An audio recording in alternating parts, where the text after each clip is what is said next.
Ya, muy buenas tardes, estimados médicos residentes. Le vamos a presentar al doctor Daniel Anchante Llosa. Él trabaja en la UCI neuroquirúrgica del instituto. Va a presentar el tema manejo del neurotrauma pediátrico. Palma, por favor, para recibirlo.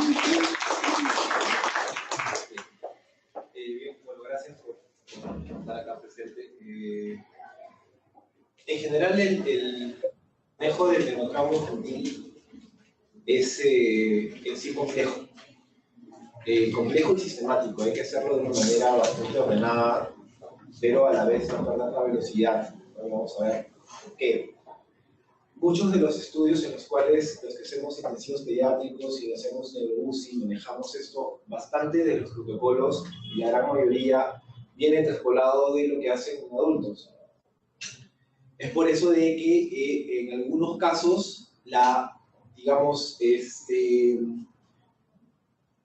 eficacia demostrada con un nivel de evidencia alto a nivel de niños no la vamos a encontrar en niveles A, B, probablemente estemos hablando de niveles C o D. Manejamos todos los niveles de evidencia, ¿no?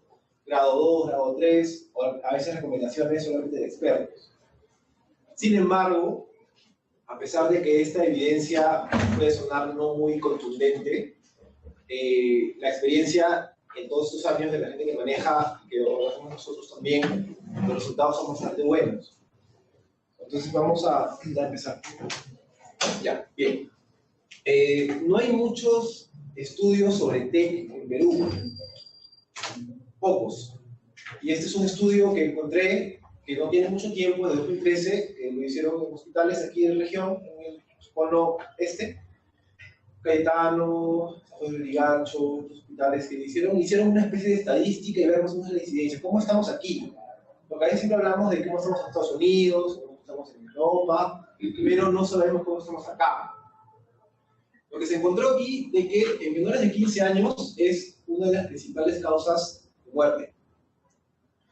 El trauma en Perú, es un dato local, es causa de muerte entre 1 y 14 años. Es la primera causa de muerte por trauma. De estos, todos los traumas, más de la mitad corresponden a TEC. Ahora, esto es algo que llamó mucho la atención y los autores aquí lo hablaron. Les invito a revisar esa referencia, en la cual si uno observa, dice 50% mueren en el momento del accidente. Bueno, acá no hay nada que hacer, ¿no? El accidente depende de todo y no hay mucho que hacer ahí. Pero 35% se mueren en la primera hora. ¿Y eso con qué tiene que ver? Tiene que ver con nuestro sistema de cuál es el primer, digamos, los primeros profesionales que guían al momento del accidente. 1, 2, el sistema de transporte del paciente. 3, el acceso. A veces yo lo bromeaba con unos amigos que somos neuro y tenemos, oye, si te va a producir un traumatismo por un TEC que te sucede en Lima, porque si te sucede en la carretera a Huancayo, Purímac, nadie te va a ver, porque no hay un sistema conectado. Y si llegas a un hospital, de esa zona no es neurocirujano. Ejemplo, tienes que venir a Lima 8, 12, 14 horas y a veces más. Es una realidad para tenerlo en cuenta. Sigue. Entonces, como vemos acá en este cuadro que presentaron, la media en general está entre los 1 y los 4 años, donde son la mayor cantidad de accidentes. Y, ojo, otro dato importante, segundo dato importante local, 80% corresponde a caídas entre estas edades y casi el 60% fue en la casa. Es un dato bastante llamativo, y si uno lo compara con otras realidades, este porcentaje de hogar no pasa el 30%, y aquí se duplica. O sea, nuestros niños están cayendo en nuestras casas. Así de claro. Entonces hay que trabajar, hacemos pediatría, con mucha prevención. En la consulta, poner barreras, tener mucha atención con los niños, todo eso. Porque el 60% sucede en el hogar. ¿A qué sigue, por favor? Entonces, muchos de estos niños que tienen traumas múltiples, la gran mayoría, por no decir el 95%, tienen un TEC. De todas maneras, además del trauma múltiple, traumatismo craneal. De todos estos, el 15% normalmente van a ser clasificados como severos. Y una vez que un traumatismo craneoencefálico se clasifica como severo, la mortalidad parte del 50% en adelante. Es otro dato importante. O sea, ya si tienes TEC severo, tu probabilidad de morir es 2-1. Súmale a eso tu transporte, la localización, los otros traumas que puedas tener, antecedentes probablemente que puedas tener importancia, etc. Pero ya empezaste el partido con la mitad de jugadores, por así decirlo. Entonces es bastante dramático y por eso es que es bastante importante que uno sepa manejar esto de la mejor manera. Sí. ¿Por qué por tanto porcentaje de TEC severo en niños? A diferencia de repente un poco es menos esta proporción en adultos. Hemos dicho que la mitad de todos los niños que tienen traumas o más hacen TEC. Por esto, la relación cabeza-cuerpo es más grande, los huesos craneales son más delgados, y esto es un dato importante, hay menor tejido neural, sobre todo en los niños pequeños.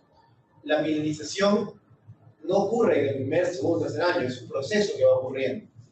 Y este tejido no mielinizado es espacio para donde entra el edema. Mientras más mielina tengas, hay menos espacio, y el edema no ocupa un lugar. Si no está el tejido mielinizado, ahí entra todo el sistema de edema. Entonces, es por eso que las incidencias de hipertensión intracraneana son mucho más veloces. Ahora, ¿cómo ocurre esto? En el compartimiento es un compartimiento cerrado, la bóveda craneana, esta imagen la deben haber revisado bastantes veces. El parénquima cerebral corresponde al 80% del volumen y vascular 10, LCR 10. Algunas literaturas ponen 5-15, en realidad para ser más sencillos, 80 de parénquima cerebral, vascular, que incluye arterias y venas, 10%, y líquido cefalorraquídeo, 10%. Todo esto suma lo que contiene la bóveda craneana y que puede producir hipertensión intracraneana. ¿Cómo? Lo que sigue. Entonces, esta elevación de la presión intracraneana va a producir algunas situaciones. Menos flujo de oxígeno al cerebro, toxicidad, puede ser metabólico o traumático, ¿no? Ahora, existe un mecanismo siempre de inicio en el cual el cuerpo se protege. Y el primer mecanismo, ¿cuál es? Es el LCR.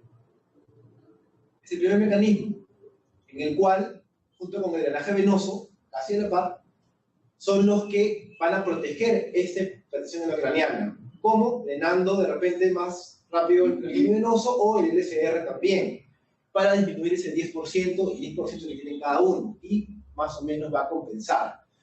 Pero existe un momento en el cual ya no compensa. Bueno, es que sí. Vean aquí este cuadro, lo he traído, es de un artículo, no puse la referencia, pero es de este año de enero, del Journal, búsquenlo. Habla sobre que tenemos, sí, mecanismos que incrementan la presión intracraneana. Ok, a la cabeza tenemos lo que es el trauma, pero no es el único. Vean toda la lista que hay. Y además, yo creo que es muy interesante porque lo dividen entre lo que ocurre con cada una de las etiologías. Si tienes un trauma, hay efecto de masa, hay edema y hay vasodilatación. O sea, si ustedes ven, junto con la hemorragia subarachnoidea, son los que tienen más efectos distintos. Los otros tienen 2 o 1. Los que tenemos 3 es el trauma y la hemorragia subarachnoidea. Por lo tanto, la mortalidad en estas dos primeras es bastante alta. Pero uno puede tener hipertensión intracraneana, no es el tema, pero para conocimiento, por encefalopatía hepática, por síndrome hiperpolar, por síndrome de Rey, otras que no necesariamente sean neurológicas, ¿no? La que sigue, por favor. Entonces, una vez que ocurre la injuria cerebral, van a pasar dos momentos. Uno es la injuria primaria. Y esto es importantísimo. La injuria primaria es algo que no podemos manejar. No se puede controlar.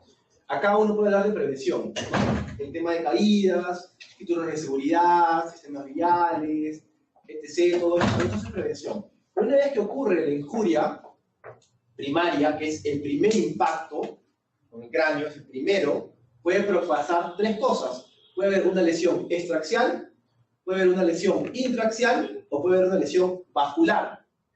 Si hablamos de lesiones extraaxiales, hablamos de los hematomas, fibrales, sudurales. Si hablamos de la intraaxial, la más conocida, la lesión axonal difusa. Y si hablamos de vascular, hablamos de disección de vasos, pseudoneurismas o fístulas. Ahora, uno puede decir, ya, pero la injuria primaria es extraaxial o intraaxial o vascular. No. Tú puedes tener una lesión vascular y extracción. O sea, no, esto no es O, es IO. Y normalmente lo que vemos en la experiencia, que nos acá manejando a los niños con TEC, generalmente tienen 2 de 3, casi siempre esas lesiones. Este es nuestro momento. Aquí es donde nosotros tenemos que empezar a actuar. Esto no lo podemos manejar, hace un diagnóstico paciente, depende de la velocidad de impacto, de cómo está, todo eso es algo que ocurre en el momento.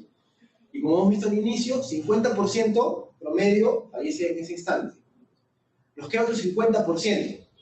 Ok, mejoremos ese 35% que se murió en la primera hora. Mejoramos nuestro sistema de refresco, mejoramos nuestro sistema de soporte primario, todo eso, ok.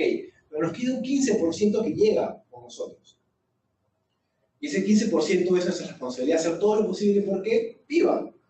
Porque aquí en TEC son variables fuertes, son variables de vida o muerte.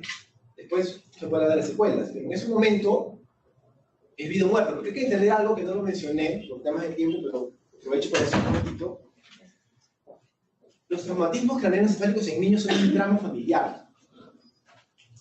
Y lo vemos en los pacientes. La mamá puede estar trabajando en un lugar y le dicen por teléfono que el niño tuvo un accidente. Nadie lo puede prever. O sea, no, es bien dramático. Entonces lo que quiere la familia es que lo salves. Después te preguntarán las secuelas. Pero vida o muerte es lo primero. Porque es un evento que ocurre en cualquier momento. Puedes estar haciendo tus cosas, trabajo el papá, trabajo la mamá, el hermano, y de pronto lo atropellaron, saliendo del colegio. Te llaman por teléfono. Nadie está preparado para eso. Entonces la familia desesperada quiere que su hijo, ¿no?, que salve la vida. Y aquí entramos nosotros, que hacemos todo nuestro trabajo es para evitar toda la injuria secundaria. La injuria secundaria es prevenible y tratable. Es súper importante eso. Hay que evitar hipoperfusión, hipoxia, esto lo vamos a desarrollar con más entendimiento. El concepto de esta diapositiva es que entiendan que esto nos manejamos, tenemos que saber qué le pasó, sí, pero a partir de esto marcamos una raya y empezamos a trabajar en la injuria secundaria. Lo que sigue. Lo que sigue, porque eso ya lo había pasado. Ya. El efecto de masa, que es lo normal, lo vamos a ver a partir de acá ya, empieza el hematoma y, bueno, todos los mecanismos no compensan los que ya habíamos conversado y empieza a haber efecto de línea media, colapso de los ventrículos. Acá todavía no uno puede hablar de herniación o de bucal o de herniación de tronco, pero sí vemos abajo, vemos en el tiempo. Miren en 24 horas cómo incrementan los valores de presión intracraneana de manera progresiva. Y esto puede ser incluso menos tiempo. Vamos a la que sigue.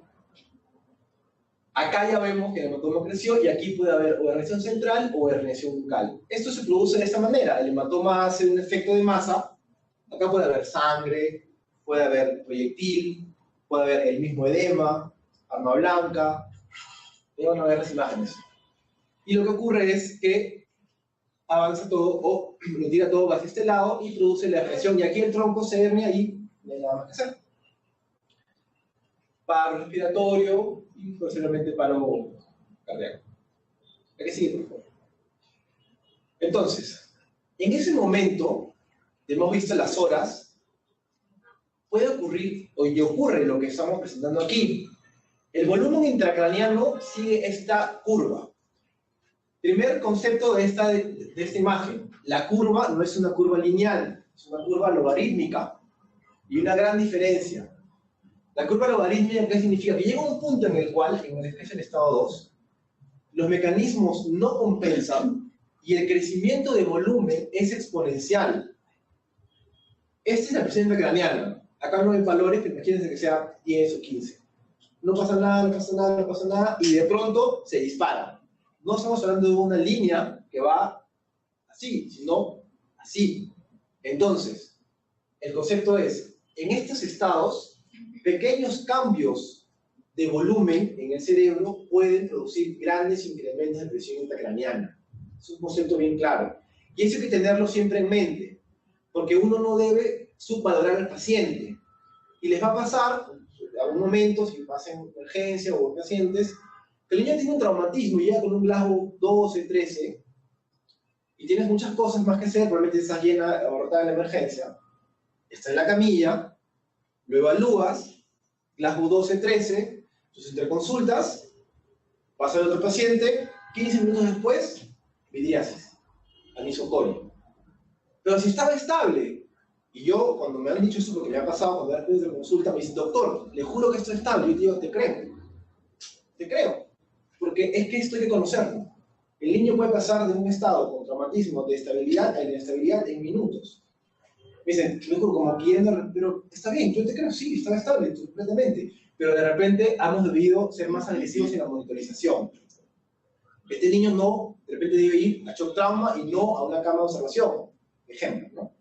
Vamos a seguir avanzando. Ok, vamos a ir avanzando para, no quiero, esta parte sí quiero mencionarlo un poco, en la cual lo que es el flujo sanguíneo cerebral y lo que ocurre con el mecanismo de autorregulación. El mecanismo de autorregulación ocurre con la presión arterial media y con el CO2, pero vamos a hablar principalmente de la autorregulación con los cambios de MAP. Vamos a entender el cuadro, ¿ok? Esta es la MAP, que es la presión arterial media, sistólica y diastólica la media, y cuando uno tiene un gran cambio de PAM alta, hipertensión, lo que ocurre en el cerebro es los vasos del cerebro se cierran. Se cierran. ¿Por qué? Porque este flujo sanguíneo cerebral en el cerebro tiene que mantenerse constante. El cerebro es muy susceptible, el tejido neuronal es muy susceptible de cambios de flujo. Cambian pequeños rangos de flujo y ya entran en hipoxia. Y las mueren. Es muy lábil. Dando esa explicación, nuestro tejido tiene que protegerse. ¿Cómo se protege? Sí. Ok, es como de acá para abajo, de cuello para abajo. Ya, pues que sube la presión, no importa, porque aquí yo cierro el caño y ya no sube la presión acá y mantengo mi flujo normal. O lo contrario, me hipotenso. Bueno, entonces abro para que haya más flujo y la presión se mantenga y el flujo se mantenga. Eso se llama mecanismo de autorregulación, porque lo hacemos constantemente sin que nos demos cuenta. Ejemplo, en nuestro internado o en nuestra residencia, estamos de guardia, nos pusieron algo súper complicado y en la mañana tenemos que ver a un paciente y no sabemos la historia. Y llega el asistente, a todos nos hace. No tenemos el dato del laboratorio, pero está nervioso. Se sube la presión, taquicardia, normal. Si tú haces este mecanismo, te desmayas. No se desmayar.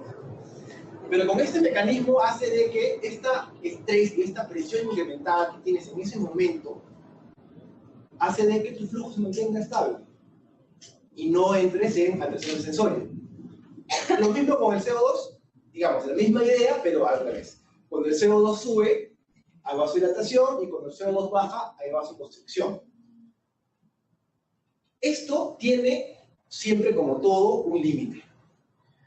150 y 60 hacia abajo de MAP, no lo de sistólica, esto es de presión arterial media.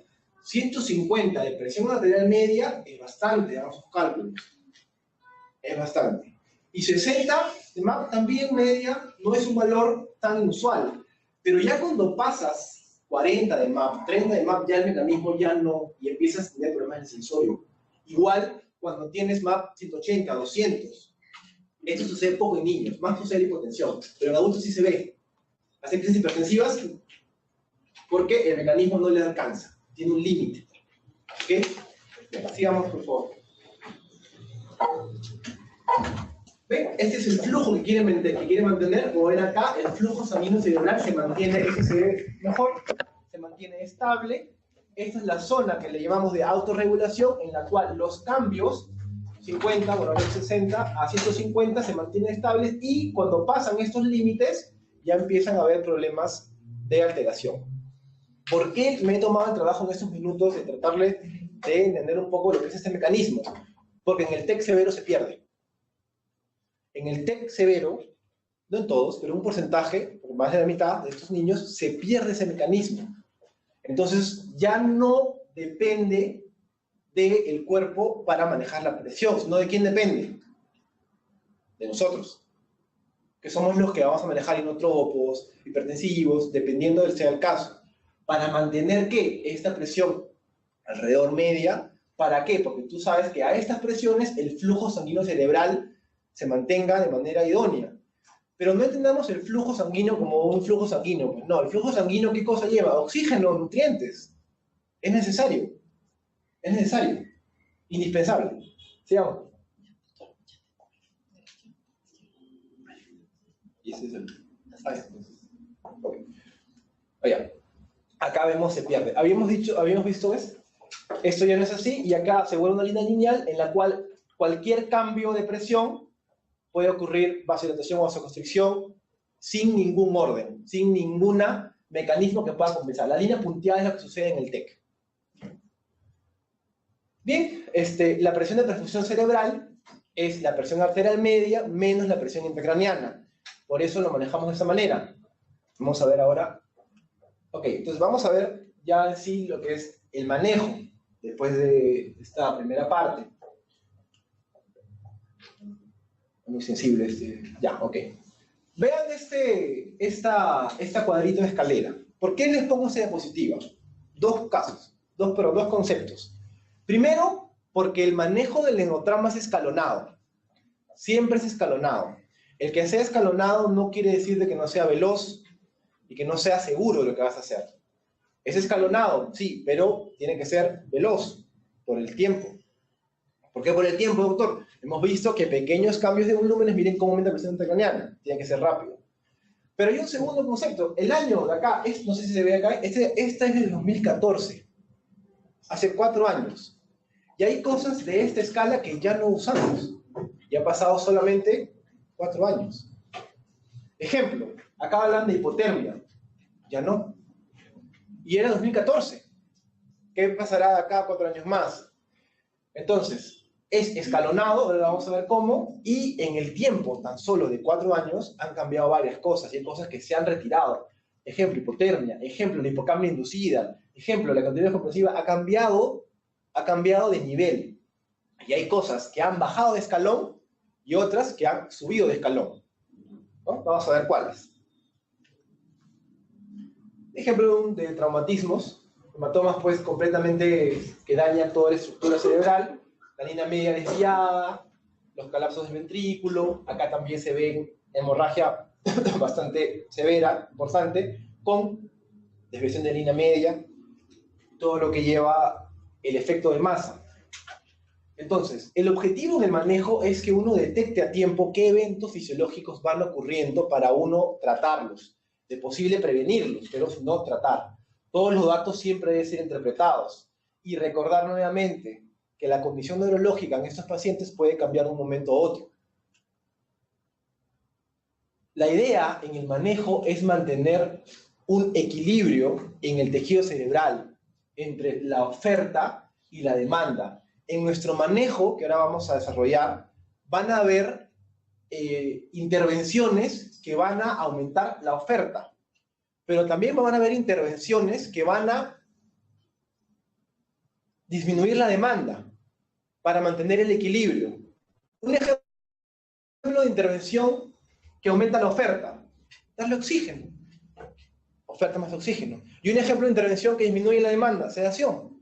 Lo sedas y ese cerebro lo apagas o lo duermes un poco. ¿Por qué? Porque el metabolismo incrementado del cerebro hace más consumo de oxígeno.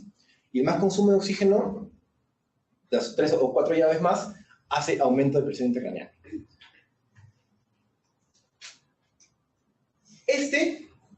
Podría decirse, es el resumen del manejo en los pasos, de inicio a fin.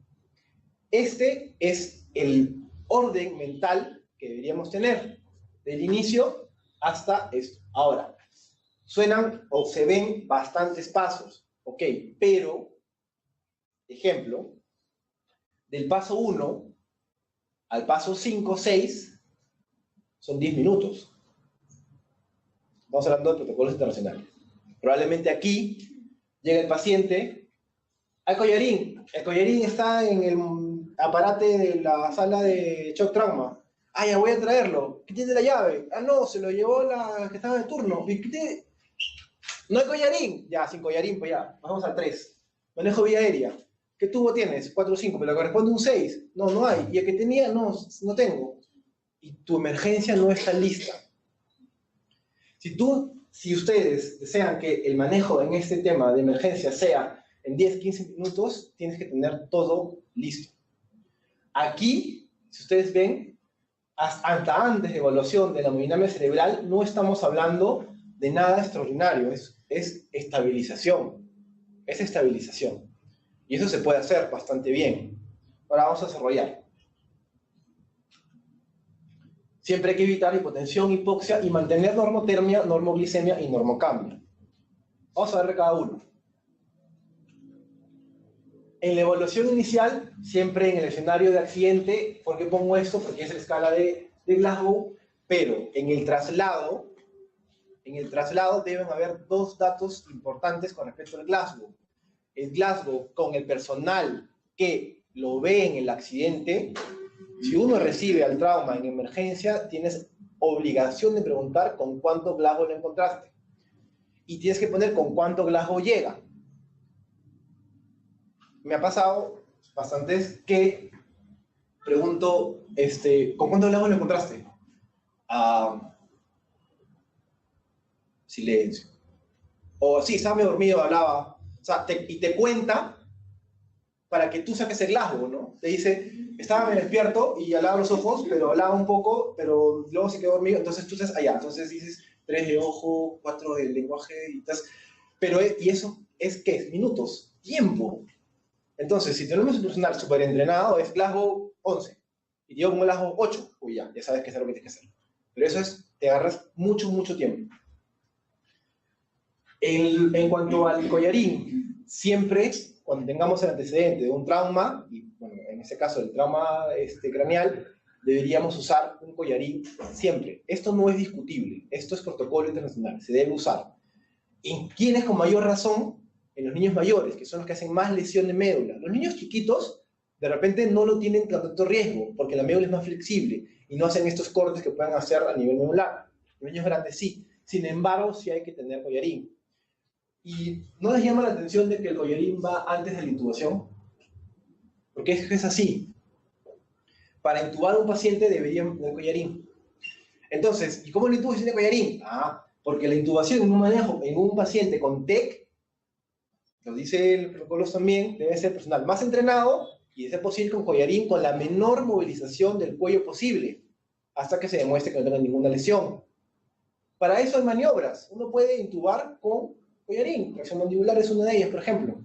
No hay necesidad de hacer todo para intubar al paciente. Y si no, puedes usar un dispositivo o alguien con más experiencia que lo puede intubar sin necesidad de mover tanto todo el eje cervical.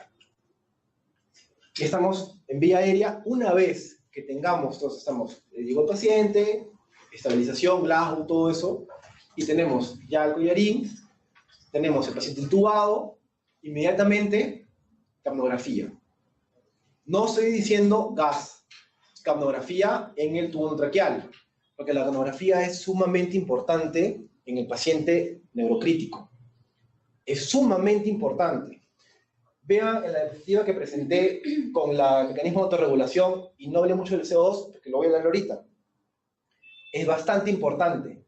Hay que evitar la hiperventilación, a veces uno se emociona, lo intubas, fue tu primera intubación, y encima un niño con trauma, eres lo máximo.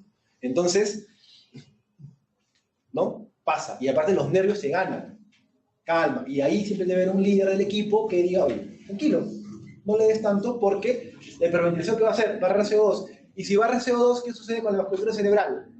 ¿Se vasodilata o vasoconstriñe? Se cierra, y se cierra, queda de isquemia. Y si hay isquemia, en tejido sano, o sea, encima, que la injuria primaria no lo puedes manejar, en la secundaria tampoco, porque le pusiste más isquemia de lo que probablemente no iba a tener. Vamos a ver, ejemplo, es un estudio bien bonito, de acá. Acá, este es del 2000, tiene 2 años. Habla solamente de lo que es hiperventilación en neurotrauma. Vamos. Y tiene imágenes que les voy a traer ahora para que vean. Vean aquí.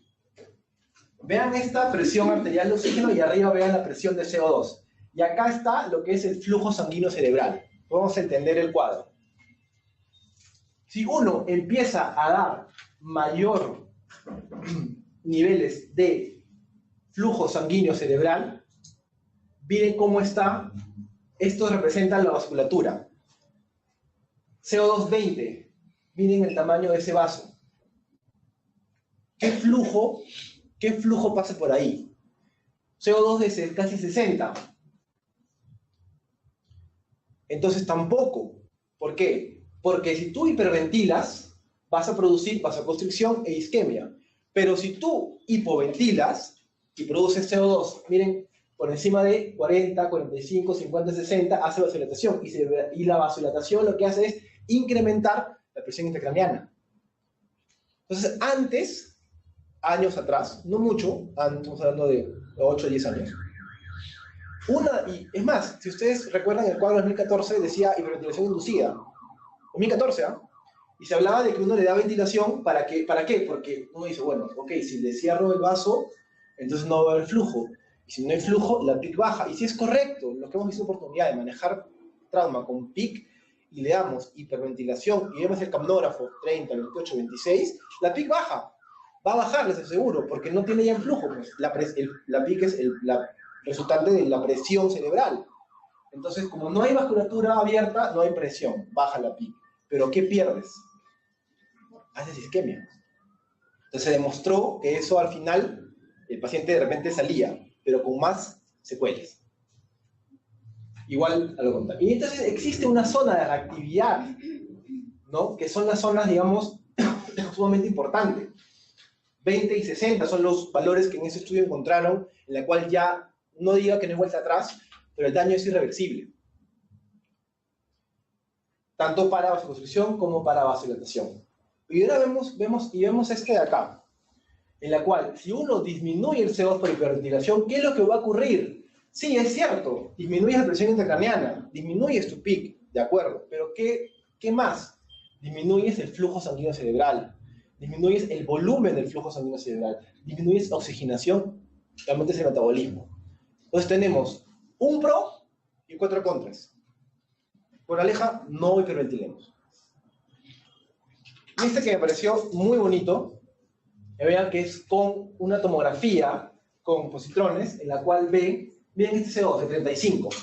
Y miren, lo hiperventilan, ¿ah? Y le ponen 26. Miren cómo cambia el flujo sanguíneo. Disminuye en todas las áreas. Entonces, esto te demuestra completamente que tú hiperventilar disminuyes el flujo sanguíneo cerebral. Es un buen estudio. Si pueden tener oportunidad, revisen. Bien, creo que lo del CO2 ha quedado más que claro. Pero existe, en algunos casos, en los cuales uno puede decir, ok, pero en algún momento puedo hiperventilar. La respuesta es sí, pero son medidas extraordinarias. Y tienen todo reglas. Todo lo que ya hemos aprendido. Además, nunca se hiperventila de profilaxis. La hiperventilación no previene el incremento de PIC. No se hiperventila por episodios de más de 4 horas. Se ha demostrado que produce mucho daño. No se hiperventila dentro de las primeras 24 horas del traumatismo. Hay otros mecanismos de manejo. Y no se hiperventila si no tienes monitor de oximetría y de capnografía. Son reglas básicas. Entonces, ¿y en quiénes puedo ventilar? Ejemplo, en quienes de repente yo podría darme esa, digamos, de poder ventilar o hiperventilar. Mi paciente lo estoy manejando, todo lo estoy haciendo, y ya no hay en ese momento más manejo médico que hacer. Pero la sala se va a desocupar en 1 hora. Va a entrar a la sala en 1 hora. Ok, démosle 1 hora de CO2 de 30, o ya, 28-30. Me dejo entender cuál es ese escenario, pero si no hay ese escenario, no. El acceso intravenoso siempre tiene que ser de buen calibre, considerar un acceso intraóseo si no hay buen acceso en 2 intentos. Aquí nadie habla de CVC, no es una emergencia de CVC en el momento de un trauma, es un acceso venoso, sino una intraósea. Los fluidos intravenosos, primero siempre pensar de que el niño está en shock o no está en shock, y probablemente lo esté. Entonces el manejo inicial es como un shock, puedes darle volumen, acuérdense que puede tener hemorragias, sangrados, hay traumas múltiples, volumen. Y luego empiezas a monitorar. El monitoreo, perdón. Las soluciones siempre deben ser isotónicas y nunca se debe hidratar con soluciones hipotónicas. Nunca. Ya. Le voy a iniciar terapia osmolar, porque es un traumatismo. Entonces tengo que iniciarle. ¿Qué le voy a iniciar? ¿Manitol o hipertónico? ¿Cuál es mejor? La discusión de años. ¿Cuál es la respuesta? ¿Quién sabe? ¿Cuál es mejor, el manitol o el hipertónico? Ahí depende del estado dinámico, correcto. Pero en eficacia, ¿cuál es mejor?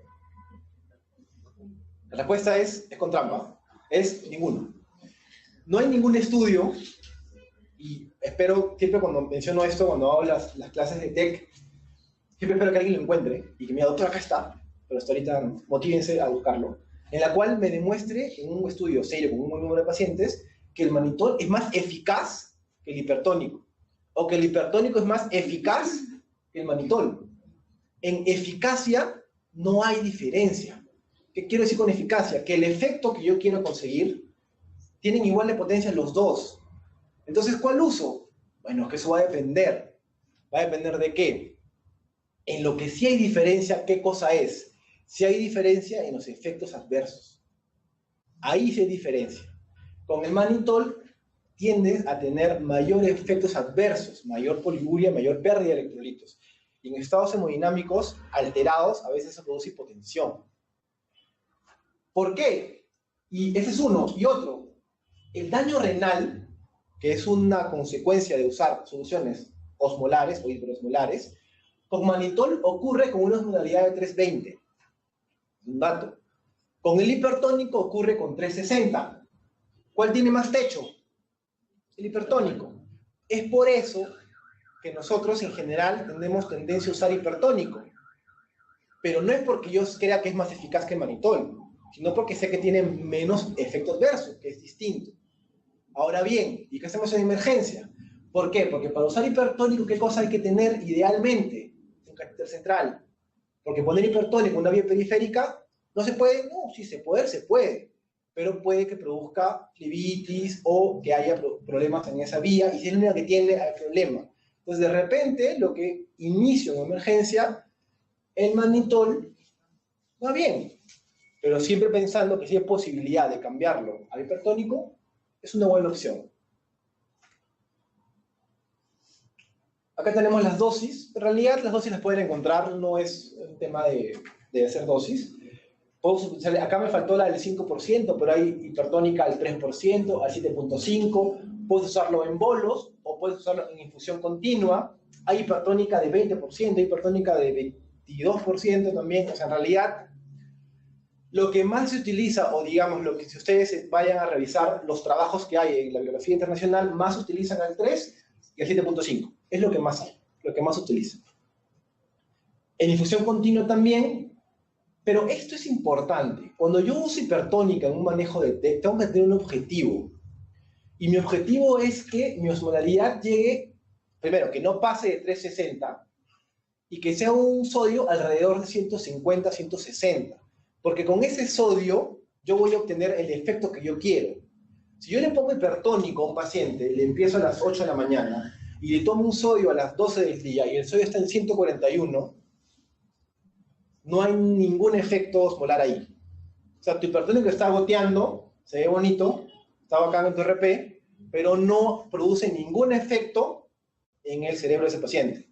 Ninguno. Entonces, ¿qué vas a hacer ahí? O le aumentas de la dosis, le aumentas la infusión, o le aumentas la concentración. Porque tu objetivo, ¿cuál es? 150 a 160 de sodio. ¿Y el límite cuál es? 180. Visto del otro lado, si estoy con un paciente y está con hipertónico, manejo médico, y ¿cuánto tiene sodio en la mañana? A las 6. 177. Ponle bol hipertónico. Me dijeron que era 180, todavía le faltan 3. No, pues. O sea, no. Hay otras opciones. Ya no. Porque si tú pones más hipertónico con un sodio muy elevado, van a tener más complicaciones de las que deberían tener. Y en manitol, esta es la dosis. Ahora, algo que siempre a veces preguntan es, ¿y cuándo uso bolo? ¿Y cuándo uso infusión? Bien. El bolo normalmente lo estamos reservando cuando tenemos monitorización de presión intracraneana. Cuando tenemos monitor PIC, usamos bolo. ¿Por qué bolo? Porque esa demanda. Es decir, el PIC te va a indicar en qué momento sube la presión intracraneana con tu monitor Y ahí le indicas el bolo. No hay necesidad de estar poniéndolo en horario. Doctor, no tengo PIC en mi centro, no hay PIC. Recomendación, use infusión continua con el objetivo de un sodio 150, 160, y si tienes cambios clínicos, además de la infusión, ponle el bolo. Bien. Ha demostrado menor efectos adversos, ¿no? Este es el estudio, si quieren revisarlo, del 2012.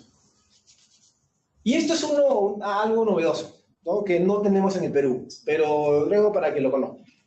Creo que de hecho, no sé si ha llegado está por llegar a Chile, y creo que en Brasil ya lo manejan, pero en Sudamérica es casi desconocido.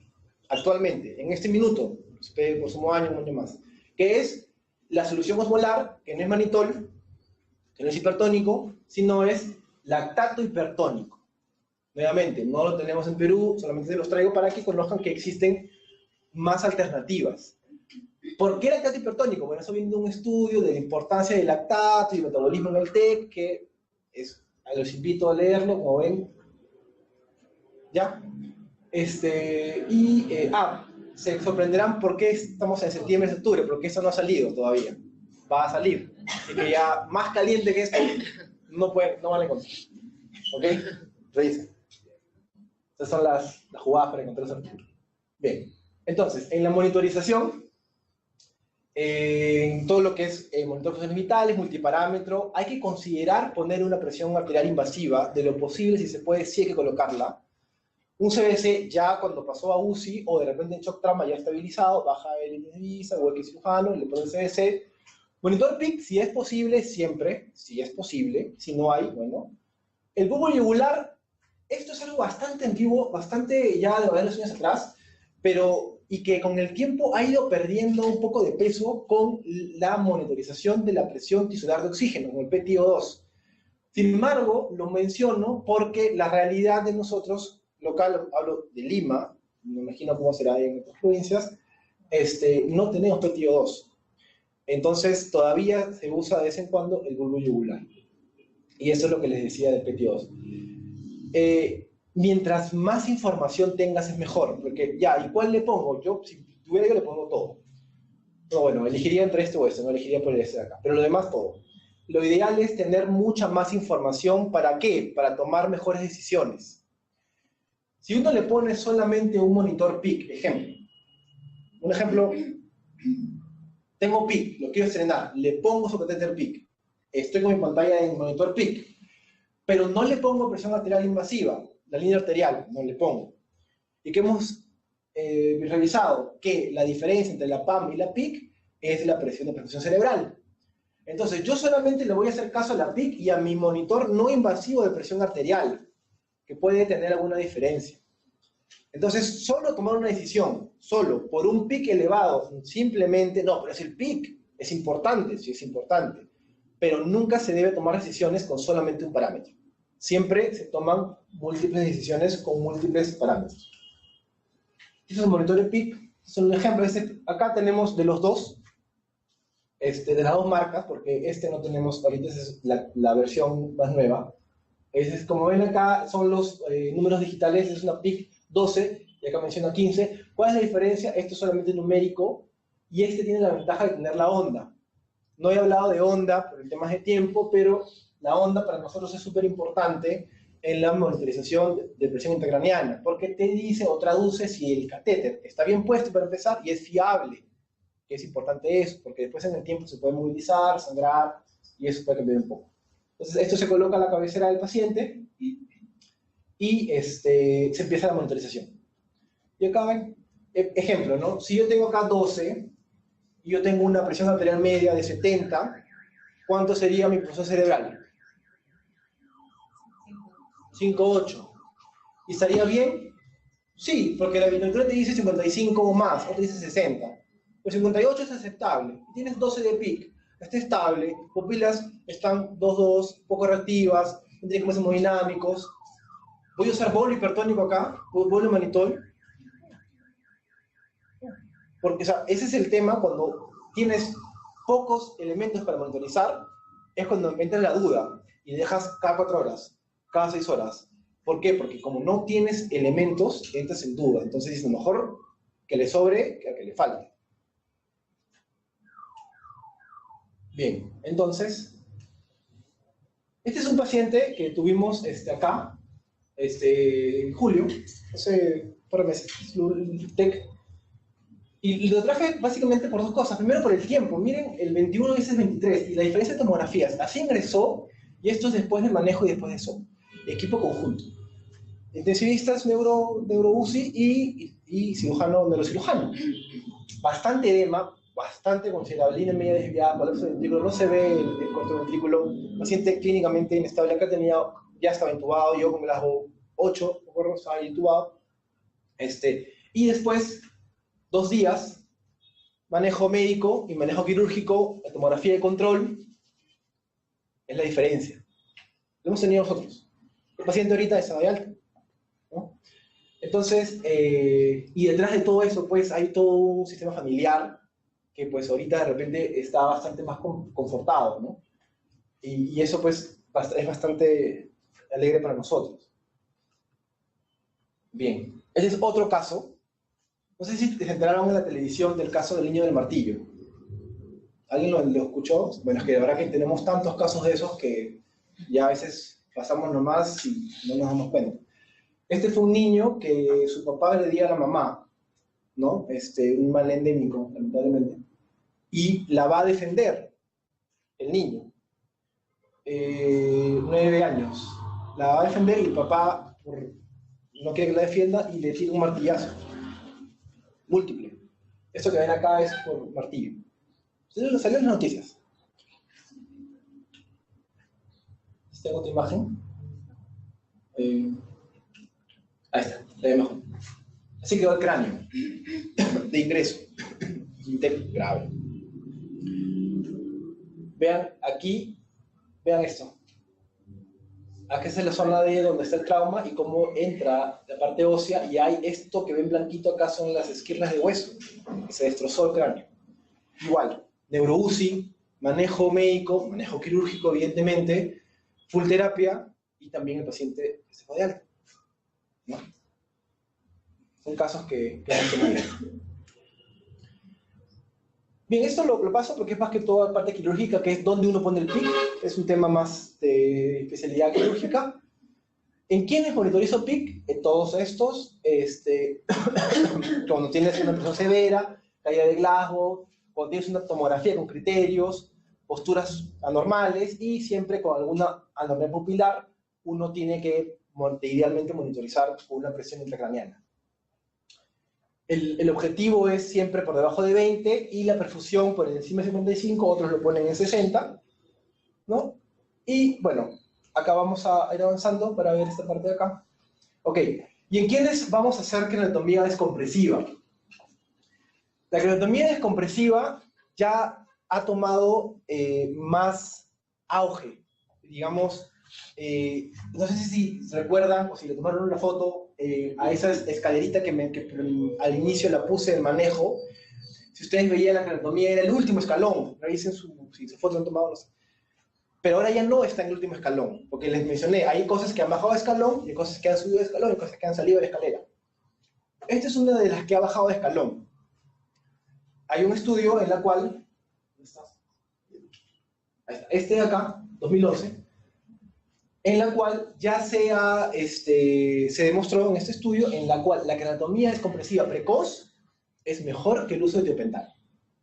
O sea, si les pongo el escenario, si yo siempre manejo médico, ya todo lo que tengo que hacer de las medidas iniciales, la cabecera a 30 grados, el eje neutral, estoy con buena hemodinamia, si la presión es un poco baja y yo sé que mi perfusión cerebral tiene que ser 60 y mi PAM no llega, le pongo inotropo, para eso es el inotropo, norepi de elección, porque es neurológico, es norepinefrina, todo hipertónico, tengo mi PIC, pero sin embargo tiene episodios repetitivos de presión intracraneana incrementada. Si yo pongo un bolo hipertónico, mi efecto me debe durar aproximadamente 4 o 6 horas. Eso es lo que uno tiene que saber. Si yo pongo un bolo hipertónico a las 12, lo pongo, yo espero que mi PIC se mantenga estable por 4 o 6 horas. Pero si a las 2 de la tarde vuelve a subir, son solo 2 horas. Entonces, ahí hay un problema. O sea, ok, ponle otro bolo, sí está bien, pero ya estás pensando que no está alcanzando. No sé si me dejo entender, uno tiene que olfatear las cosas que van ocurriendo. Y entonces, ¿qué se hacía antes? Cuando no respondía a todo esto que les menciono. Tiopental. Como barbitúrico. Iniciaban infusión de tiopental y los metían al coma. Lo que demostró este artículo es que en esa decisión en la cual tú tienes, le pongo tiopental, un grupo dijo, oye, espérate, antes que tiopental, vamos a sala. No, pero que la anatomía, pero es súper cruento, es un procedimiento invasivo, todavía no hemos quemado todo lo médico, y tiopental es parte del manejo médico, no hemos quemado todo, ¿para qué vamos a operar? Bueno, hicieron este brazo, revísenlo. Y se encontró con que los que tenían queratomías compresiva tenían menos complicaciones y menos secuelas. El tiopental, alto riesgo de infecciones, de hipotermia y más secuelas neurológicas. No se concluyó que no lo usen, no se lleven ese concepto. No digo que no. De hecho, acá en la UCI lo hemos usado tiopental correcto. Pero cuando lo usamos, por ejemplo, en este caso, cuando ya viene de queratomía descompresiva, ya mi manejo médico de continuo no está haciendo bien y me queda tiopental, lo puedo utilizar. Con todos los riesgos que yo sé que va a tener ese paciente con tiopental en infusión. Pero si puedo decidir, tómate un poco de tiempo y ve si no le conviene una queratomía descompresiva antes que iniciar el tiopental en infusión. Para sedar un paciente hay que tener en cuenta que el objetivo es reducir el metabolismo cerebral. Las drogas que uno utiliza, estas son drogas que están en controversia. El midazolam, ¿por qué? Porque produce hipotensión. Pero sin embargo, el midazolam es muy buen sedante neurológico. Disminuye muy bien el metabolismo cerebral. Entonces sí se usa, pero hay que tener en cuenta cuánta presión tiene. Doctor, no, tiene presión baja, entonces mejor lo sedo con otra cosa. Pero si no tienes, entonces ponle un inotropo, súbele la presión y usa midazolam. Fentanilo también. Se evita poner en bolos porque hay estudios en los cuales los bolos del fentanilo, como bolo, no como infusión, aumenta la presión intracraneana. La ketamina lo pongo en interrogación porque antes se decía de que aumentaba la presión intracraneana. Eso ya se demostró que no es así. Puedo usar ketamina en neurotrauma. ¿Cuál es lo ideal? Lo ideal es tener drogas, acá me faltó una, que es la desmetomidina. Lo ideal es, y en adultos, propofol, en niños grandes o niños grandes. Ideal es tener una droga en la cual el metabolismo sea rápido para poder despertar al paciente. Yo les estoy hablando del manejo agudo, primeras 24 horas, pero el manejo continúa después. Y va a llegar un momento en la UCI en la cual tenemos que decidir y cuándo lo despertamos. Y para despertarlo hay que pagarle la sedación. Y si usamos sedantes que tienen metabolismo bajo, lento, tenemos que esperar a que se vaya de la sangre para ver si despierta. Y en ese lapso, que pueden ser 4, 6, 8 horas, y si son gorditos y tejido adiposo se mete más ahí el sedante, son más todavía, entonces estás en vilo, porque dices, oye, no se despierta, ¿por qué? ¿Porque está sedado o porque todavía tiene edema cerebral? No sabes. ¿Qué hacen? Tomo. Un tomo, y de repente no lo necesitaba. Pero si uno usa remifentanilo o dexmedetomidina o propofol, son sedantes de rápida acción, se van rápido. En 2 horas están despiertos. Y si no despierta, no es la sedación, es que todavía tiene edema. Esas ventanas, entonces, cuando uno hable de ventanas en el manejo del TEC, ¿estoy de acuerdo? Por supuesto que sí, se debe hacer, está en el protocolo, sí, pero hay que tener en cuenta con qué sedante está para hacer tu ventana. Okay. Y el tiopental, como lo mencionaba, versus anatomía, demostró que menores efectos el tiopental, no mayor efecto verso. A hipotermia, ya no, ese es el estudio en el cual habla de hipotermia 2015, la escaladita de 2014. Un año después se demostró que la hipotermia no está ya más indicada en TEC. ¿No? Ahora lo que se trata es evitar la hipertermia o mantenerlo normotermia. Lo que te dice ahora el protocolo es que seas muy agresivo en evitar la fiebre. Muy agresivo. Cuando se opera, bueno, esto tiene que ser una decisión conjunta, hematomas subdurales que asocian con hernia, sangrados masivos más de 10 milímetros o línea media desviada más de 5, son totalmente quirúrgicos y no solamente puede haber esto, porque a veces no tenemos una tomografía en ese instante, pero si hay deterioro clínico también es una indicación de entrar en la sala. ¿No? Todos estos son indicaciones. Acá está la bibliografía. en la cual habla muy bien sobre las indicaciones para salud. Y este es un estudio bien interesante que encontré de este año en enero, en la cual hicieron un estudio, dijeron, ya, ok, el PIC es, digamos, no diría el gol estándar, porque no lo es, pero es parte importante del neuromonitoreo, es parte importante del manejo, te ayuda mucho tener un monitor PIC. Ya, pero ¿qué países, qué regiones de este lado del mundo, Sudamérica, tienen centros con PIC? Muy pocos, no hay ni la mitad. Y son centros regionales, ¿no? No solamente capitales. Dijeron, ok, hay que hacer un estudio y comparar. 324 pacientes, son adultos, y los randomizaron, que hoy en día es una locura. ¿Cómo vas a usar no PIC en 2018? Pero se les ocurrió y lo hicieron. Y randomizaron, y la mitad de estos pacientes los utilizaron sin PIC. ¿Qué querían demostrar? Querían demostrar de que la ausencia de monitor PIC no se traduce en aumento de mortalidad, siempre y cuando ¿qué? Siempre y cuando existe un protocolo estandarizado en ese centro. Y se llegó a demostrar. La diferencia, cuando lo vean, es muy poca. ¿Cuál es, digamos, la lección o la moraleja? Si me preguntan, ¿quieres tener un PIC? Por supuesto que sí. Prefiero tener un PIC para monitorizar. Pero si no lo tengo, no es excusa. Un poco la conclusión. No es excusa para no manejar bien un paciente. No, pues acá yo no tengo PIC, lo voy a referir. Pero tú puedes tener un protocolo bien hecho, sin necesidad de poner el PIC en esa parte de algoritmo, y no te va a ir mal. Revísenlo, es bien interesante. En resumen, ya para finalizar, si uno puede dividir el manejo en boxes o en steps, puedes dividirlo en 3 partes. La primera parte es todo lo que hemos hablado al inicio, de lo que es el manejo de medidas generales, ventilación mecánica, cuidar el CO2, si tienes PIC, colocarlo. La cabecera, porque hemos dicho que uno de los principales mecanismos de defensa es el drenaje venoso, y al uno ponerlo, la cabecera en 30 grados, lo que hace es favorecer ese drenaje venoso. No es algo que se te antoja, no, lo que hace a 30 grados, no. O sea, es importantísimo. La cabecera a 30 grados en un paciente con neurotrauma es importantísimo. Y eso hay que estar viéndolo siempre. Suena bastante sencillo, pero es lo que más falta hace.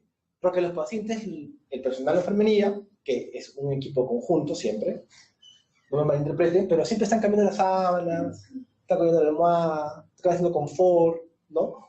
Y la cabecera la mueven constantemente y de pronto se olvidó y la dejaron en 0, 10, 15 grados. Y no te diste cuenta. Entonces hay que estar siempre chequeando y hacer partícipe personal que la cabecera a 30 grados es sumamente importante. No lo mencioné esto porque este es uno de lo que habíamos conversado de que se ha agregado a la escalerita, en la cual es el drenaje del LSR, que es como manejo de presión intracraneana. Artículos actuales del año 17 al actual, búsquenlos, o de drenaje LSR, la están colocando en el primer step, en el primer box, inclusive previo a la terapia polar. Lo que ha demostrado estos estudios es que hacer drenaje de LSR disminuye la necesidad de utilizar manitolo hipertónico. ¿Cómo drenaje LSR? ¿Punciones lumbares? No. Existe un sistema, un catéter, se coloca acá y con una doble llave vas retirando LSR. Y sedación. Si mantienes todo esto bien y el paciente se queda estable y tienes una PIC bastante aceptable, queda ahí. Si no, pasas al box 2, que es terapia molar, todo lo que hemos hablado. Manitol hipertónico, bueno, algún día llegará el otro componente. Y en algunas literaturas recomiendan, de ser posible, usar bloqueo neuromuscular, de curonio del curonio. No funciona. Sigue PIC elevada, sigue inestable, box 3. Y acá lo ponen al mismo nivel. ¿Cuál es la diferencia? Que antes esto estaba más abajo y esto estaba en el 2. Ahora esto ha pasado como una opción tercera y la anatomía está desplazando un poquito ya a lo que es el tiopental. Y esto es del 2017, el año pasado también. Es un artículo que resume todo lo que han realizado en los últimos años sobre manejo de neurotrauma. Bien.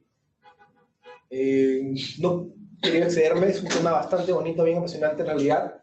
Creo que eso es todo. Si tienen alguna pregunta o algo, alguna experiencia que quieran compartir, encantado y gracias por la atención. No sé si hay algo más.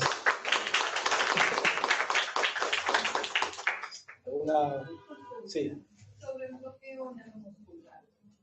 Había leído también de que lo posible era minimizar la relajación O sea, optimizar la Sí. anamnesia y posibilitar la relación. Sí, sí, es correcto. Mientras puedas tú mantener al paciente con un RAS adecuado, solo con sedación, sin evitar, podrías evitar el bloqueo muscular, sí.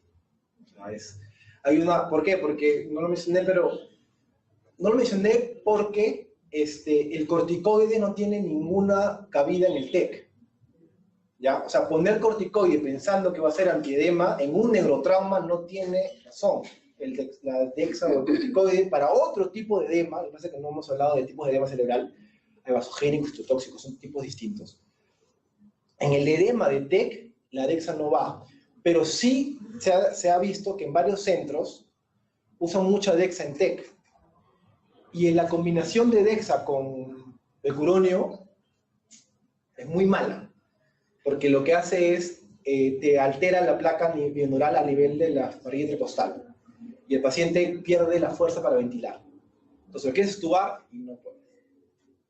Entonces la doctora tiene razón, o sea, lo que está en el Box Docs porque está considerado así. Si uno revisa protocolos, vas a encontrar becuronio o becuronio muscular ahí, correcto, pero no es de primera elección, siempre sedación óptima es mejor. Midafentar, remifentanilo, dexmedetomidina, propofol, lo que tengas a la mano para poder utilizar. Y siempre con la experiencia de cada centro, ¿no?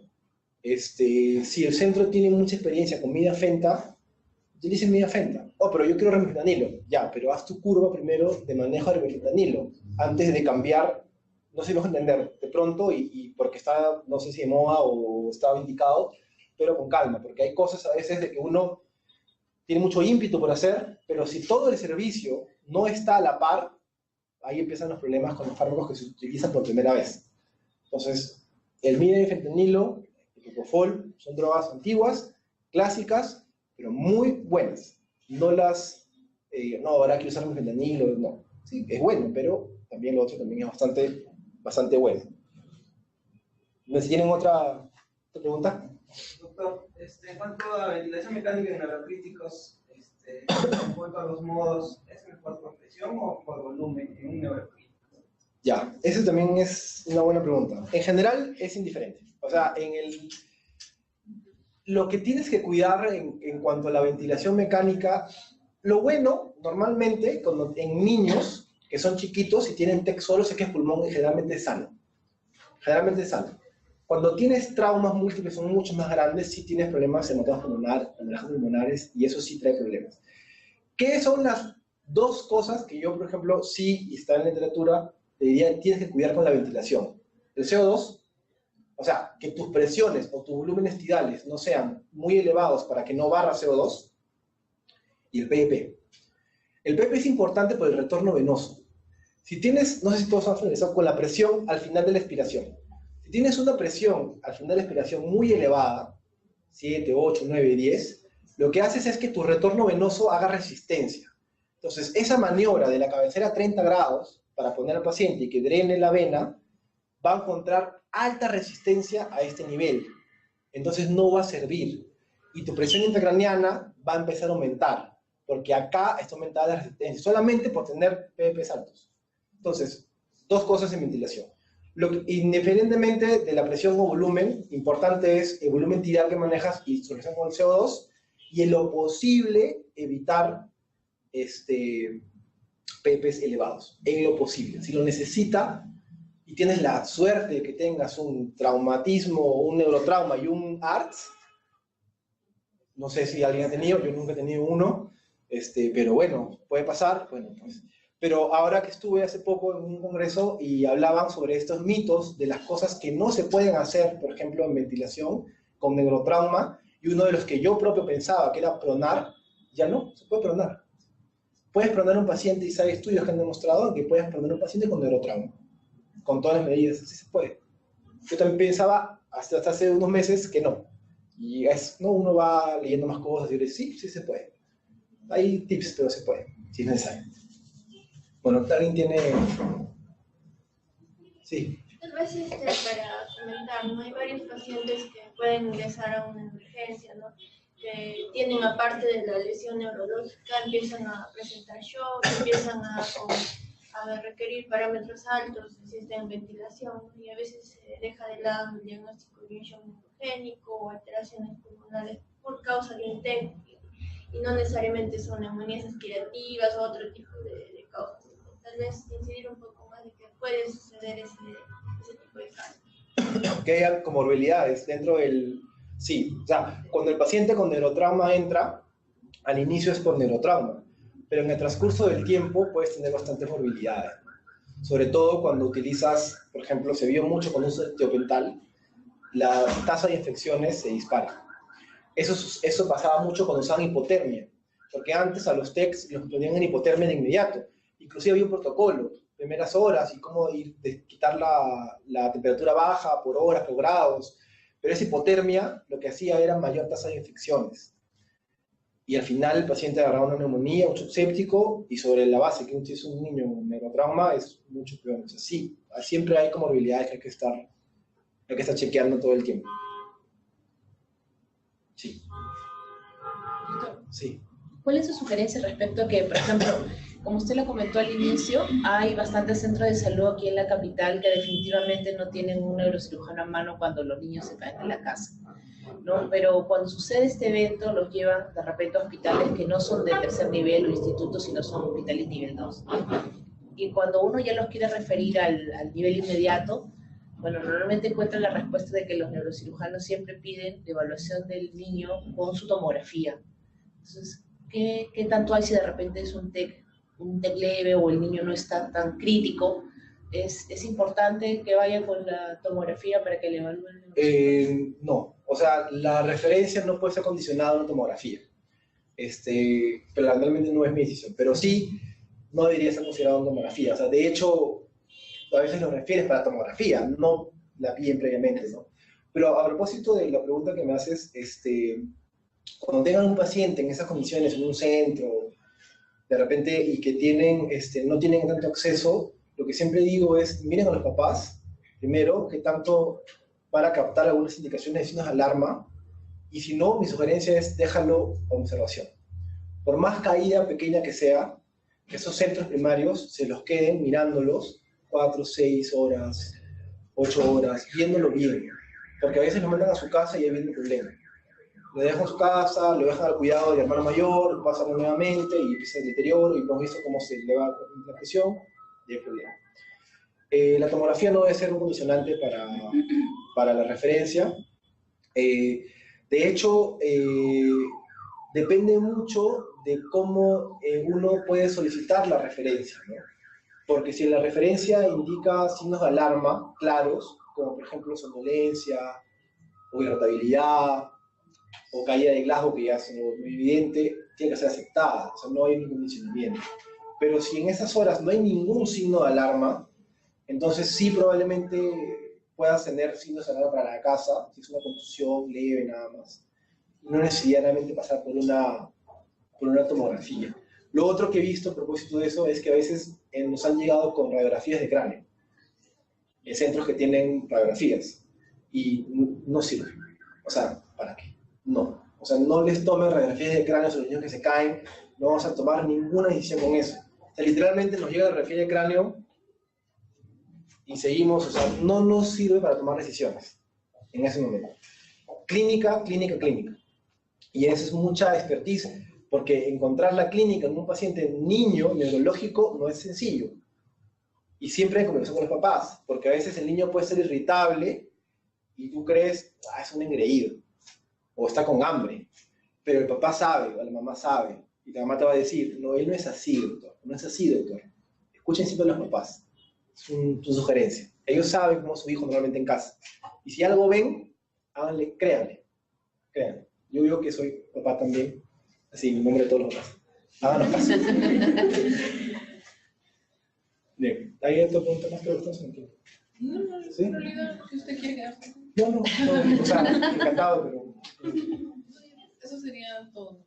Bueno, entonces, gracias por la atención. Cualquier cosa que quieran, o algún centro de referencia, la NeuroUCI está... No les aseguro camas, pero sí poder ayudar a sugerencias, o manejo o algo que requieran. Querían hacer ya. Pregunta. Sí, claro. Pensé que... Sí, he respondido sí. Ya. Y todavía no pregunto. Todavía no hay pregunta. De Ica. Sí, sí. Puedes mandar saludos a Ica porque... Lo están escuchando, doctor. Ya. Saludos para Ica. No, me parece que yo soy de Ica. Ellos son de Ica. Ellos son. ¿Sí? Ahí lo están mirando. Hola. Gracias por la atención. ¿Hay alguna pregunta? Sí, la Ica estaba haciendo preguntas. Ahí está, ya aperturaron su micrófono. Hola Melissa, ¿estás por ahí?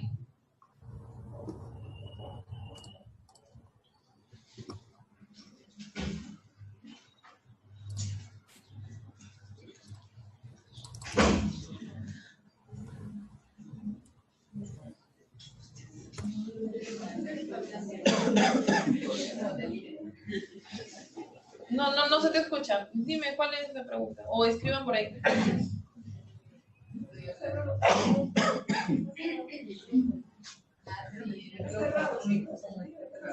Ya, en altavoz.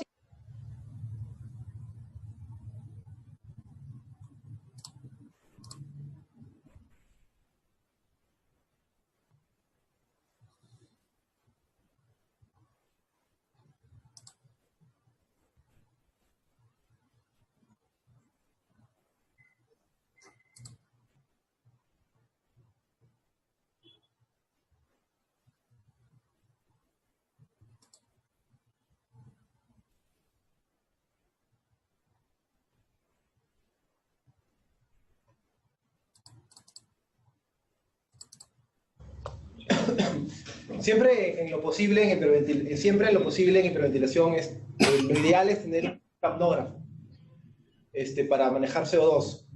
Pero como no lo hay, a veces uno puede tomar gasometrías. ¿Cuánto es lo recomendado de las gasometrías? Las primeras 24 horas se debería tomar cada 6 horas. Tomar un gas arterial cada 6 horas en las primeras 24 horas del TEC. Y después de las primeras, hasta unos dicen hasta 48 horas, puede ser 8 o 12 horas dependiendo del estado, si es que no hay capnógrafo. Entonces, si no hay capnógrafo, un gas arterial, que es lo ideal, tomarlo cada cierto tiempo para verificar esa capnografía. Y lo otro que es importante es, en el ventilador, cuando el paciente está ventilado, ver 2 parámetros. Que la frecuencia sea de acuerdo a su edad, en tu programación. Si tú tienes un niño de 1 año, no le vas a programar frecuencias de 12, 16, ¿no? O de repente 50. No, tiene 1 año. ¿Cuánto de 1 año le programarías? 26, 30, ¿no? Promedio 30, ¿no? 1, o sea, ver la frecuencia de acuerdo a la edad. Y lo segundo es el volumen tidal. Si el pulmón es sano, como normalmente, felizmente a veces sucede, tu volumen tidal debería ser promedio de 8 por kilo. Es decir, si yo tengo un paciente ventilado y pesa 10 kilos, mi volumen tidal debe ser 80, en promedio, 80 en mi ventilador. Pero si yo veo mi ventilador 130, 140, entonces sé que estoy dándole un volumen tidal por encima de 8 por kilo. Entonces, sin necesidad de capnógrafo, de un AGA, probablemente este paciente esté haciendo CO2 bajos. No tengo necesidad de tener frecuencias muy altas, ¿ah? Solamente con volúmenes tidales elevados puedes bajar CO2 y hacer una especie de hiperventilación. No se entienda la hiperventilación solamente como frecuencia. La hiperventilación no es solamente el darle con el ambú o darle más frecuencia en el ventilador. La hiperventilación es volumen, es la presión muy alta que hace que el CO2 barra. Entonces, en conclusión, si no hay capnógrafo, que es lo ideal, gases arteriales cada cierto tiempo, frecuencias respiratorias normales de acuerdo a la edad y volúmenes tidales normales también de acuerdo a la edad. Si no cuida todo eso, probablemente tu CO2 siempre esté alrededor de 35, que es lo que uno quiere, y la otra es tomar, si es que fuera el caso, con algún cambio clínico en el examen, una radiografía de tórax, a ver si es que no hay alguna alteración a ese nivel. Pero eso es el más secundario. Lo primero son esos 3 pautas que mencionaba. No sé si, doctora Aliaga, ¿todo está correcto? Ya no hay más preguntas. Maestro. Doctor, qué gusto. Sí, me emociono. Sí, mi profesor.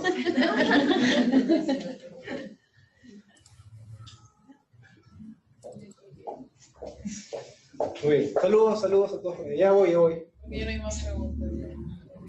Todo ok. Ya, gracias. Bien, bueno, entonces les agradezco.